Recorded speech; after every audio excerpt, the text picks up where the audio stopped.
Bonjour à tous et bienvenue dans cette nouvelle vidéo qui s'inscrit dans la série consacrée au Node.js.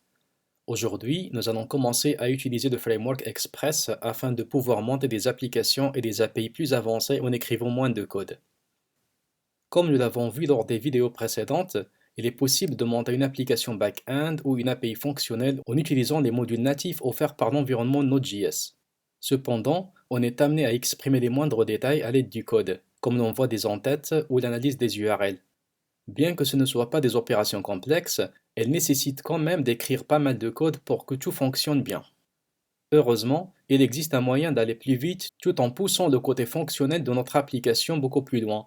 Il s'agit de l'utilisation du framework Express.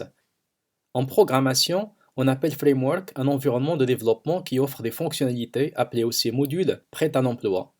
En fait, toutes les applications que l'on a créées ou que l'on souhaite créer contiennent un nombre important de fonctionnalités communes, comme le traitement des formulaires, l'interrogation de la base de données, l'exportation des images, etc.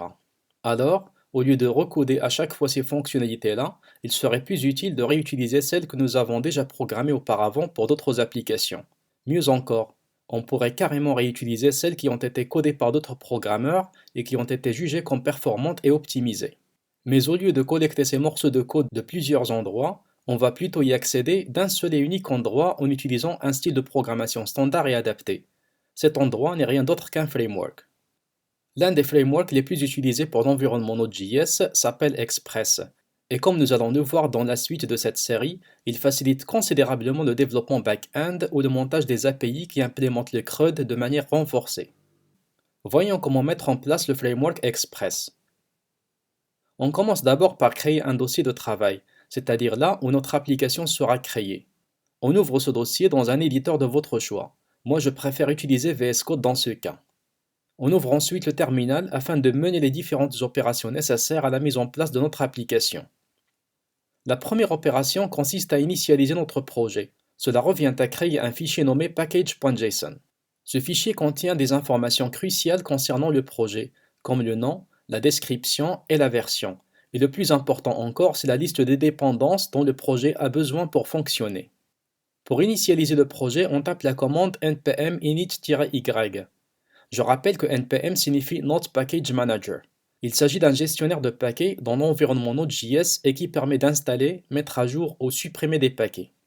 "-y" permet de sauter les différentes questions que le gestionnaire pourrait nous poser, comme le nom du projet, la version, etc. Donc les valeurs par défaut seront appliquées par npm. L'exécution de la requête crée automatiquement le fichier package.json qui contient des informations comme le nom du projet, sa version et sa description, en plus d'autres informations que npm applique automatiquement comme le nom du fichier principal de l'application qui dans ce cas correspond à index.js. Mais nous ne sommes pas obligés de respecter ce nom et on peut renommer notre fichier principal comme bon nous semble.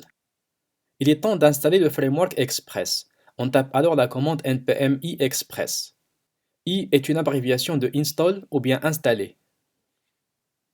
On constate que le fichier package.json a été mis à jour et il contient désormais la clé dependencies qui contient notre première dépendance et qui n'est rien d'autre que le framework Express.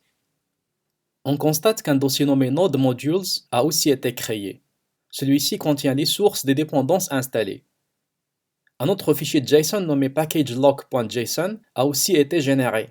Il a pour rôle de maintenir les noms et versions des différentes dépendances utilisées dans le projet courant. Ainsi, si un jour on décide de réinstaller les mêmes modules, comme au moment du déploiement de l'application en mode production, on est sûr que ce sont les mêmes versions que celles utilisées qui seront téléchargées et installées. Maintenant, créons le fichier principal de notre application dans la racine du projet. On peut choisir n'importe quel nom, mais on utilise souvent les noms comme index.js, server.js ou app.js. Cette fois, je vais opter pour app.js. On peut exécuter notre code à travers la ligne de commande en tapant node app.js, comme on faisait avant. Mais ce n'est pas comme ça que l'on va travailler. Si vous avez suivi les vidéos précédentes de cette série, vous vous souvenez certainement qu'après toute modification du code, on arrête et redémarre manuellement notre serveur, ce qui semble être très frustrant comme opération, surtout qu'on va constamment modifier notre code. Afin d'éviter ce problème, nous allons installer une nouvelle dépendance appelée NodeMon.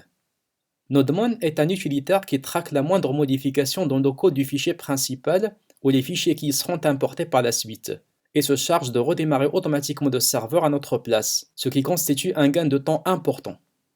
Pour installer NodeMon, il y a plusieurs façons, mais nous allons adopter la plus simple en tapant npm i nodemon.